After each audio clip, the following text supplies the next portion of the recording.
Railway किसी भी exam की प्रिपरेशन करो और आपका मॉक में जो स्कोर है वो स्टक हो चुका है, फिर बढ़ नहीं रहा है, और कभी कभी तो ऐसा भी होता है, मेरे साथ भी हुआ है कि यार स्कोर बढ़ना तो छोड़ो, स्टक भी होना छोड़ो, वो कम होने लगता है। और ये आपके साथ भी हो सकता है कि हो, और ये तब होता है जब आपका एग्जाम नियर हो, और ये इस टाइम पे इतना ज़्यादा मेंटली प्रेशर होता है कि आप ना तो पढ़ पाते और सोचते हैं कि इस बार तो क्लियर ही नहीं हो पाएगा, अगली बार हम इसको करेंगे, अगली बार हम तैयारी करेंगे, और फिर से आप पढ़ाई वगैरह करने लगते हो। तो आपको ऐसा बिल्कुल नहीं सोचना है। आपको दो चीज़ें मैं बताता हूँ जिसको आपको इंप्लीमेंट करना है, और बिल्कुल दिल से इंप्लीमेंट करो, 100% आपका स्कोर बढ़ेगा। पहली चीज़ तो आपको पता होती है लेकिन आप उसको इंप्लीमेंट नहीं करते हो। देखो, आप जब भी मॉक देते हो ना, मॉक देने के बाद अगर स्कोर में कोई भी प्रॉब्लम आता है तो आप तुरंत ही एक मॉक मत दो। एनालिसिस करने के बाद तुरंत ही एक मॉक मत दो कि मैंने एनालिसिस कर लिया और अगली बार जो मॉक दूंगा तो उसमें मेरे स्कोर इंक्रीज हो जाएंगे। ऐसे मॉक में स्कोर जो वो इंक्रीज होने में बहुत टाइम लगेगा, इवन दो कि नहीं भी होते हैं। पहली चीज़ ये आपको करनी है कि जैसे ही आप मॉक दो, उसका एनालिसिस तो आपने कर लिया, लेकिन जितने भी टॉपिक्स आपको नहीं आए या फिर जिसमें टाइम लगा या फिर जो भी क्वेश्चन गलत हुए, मतलब जो भी क्वेश्चन में प्रॉब्लम थी, उन हर एक टॉपिक को ऐसी एक डायरी बनाओ और उसमें लिख लो।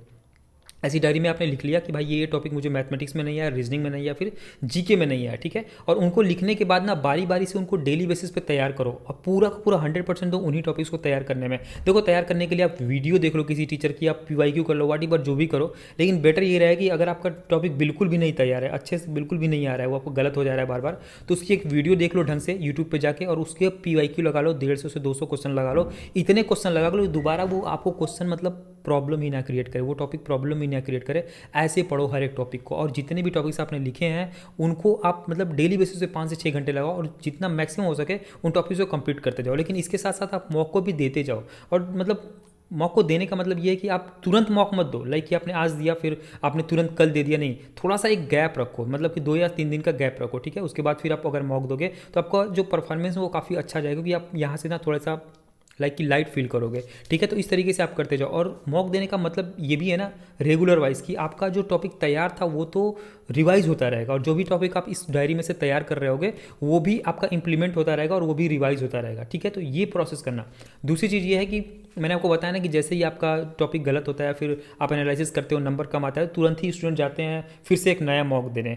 तुरंत मॉक मत दो। जब आपका इतना ज़्यादा प्रेशर है ना, तो आप एटलीस्ट 4 से 5 दिन का 1 या 2 गैप दे दो मॉक के बीच में, जिससे कि क्या होगा कि आपका जो मेंटल प्रेशर है वो थोड़ा सा कम हो जाएगा। और गैप देने से जितनी भी चीज़ें हैं ना, जितनी भी फाइल्स है माइंड में, एक्चुअली वो एनालाइज हो जाती हैं, मतलब बिल्कुल सीरीज वाइज हो जाती हैं, तो आपका दिमाग अच्छा काम करता है। आपने देखा होगा कि आप लगातार अगर मॉक देते हो ना तो नंबर काफ़ी कम आने लगते हैं। फिर कभी कभी ऐसा होता है कि आपने देखा होगा कि काफ़ी दिन बाद मैंने मॉक दिया और काफ़ी अच्छे नंबर आ गए, लेकिन मैं लगातार देता जा रहा हूँ मॉक तो नंबर काफ़ी कम आ रहा है। तो ये चीज़ ध्यान देना, मॉक में थोड़ा सा गैप रख देना अगर ऐसी प्रॉब्लम आती है। बाकी आप मॉक देने के लिए टेक्स्ट बुक ऐप का तो यूज़ करते ही होगे, अगर नहीं करते हो तो लिंक आपको कमेंट बॉक्स में मिल जाएगा, जाके आप परचेस कर लो। मॉक देना बहुत इंपॉर्टेंट है। और ये चीज़ मैंने आपको जो पीवाईक्यू बताई ना, वीडियो देखो, पीवाईक्यू करो, और पीवाईक्यू करने के बाद उनको सेक्शनल मॉक भी दे लो, और सेक्शनल मॉक देने से ऑब्वियसली उस टाइप के जितने भी क्वेश्चंस होते हैं वो सारे के सारे आपके हो जाएंगे। तो one of the best mock है, आपको पता है टेक्स्ट बुक। तो जाओ और जाके इनरोल कर लो, और आप मेरा कोड GGN10 भी यूज़ करके 12% का एक्स्ट्रा डिस्काउंट भी पा सकते हो। तो ऑफर कोड आपको मैंने बता दिया, जो कि ऊपर अभी आपको दिख रहा होगा, लिंक भी आपको कमेंट बॉक्स में मिल जाएगा। और यही फार्मूला अपनाओ, मार्क 100% बढ़ेंगे। लेकिन घबरा के मॉक में जो नंबर है ना वो नहीं बढ़ता है कि एक दिन में बढ़ गया। आपको ये चीज़ करना पड़ेगा, जो डायरी वाली चीज़ मैंने बताई ये करना पड़ेगा, और एक गैप देना पड़ेगा, 1 से 2 गैप दे दो।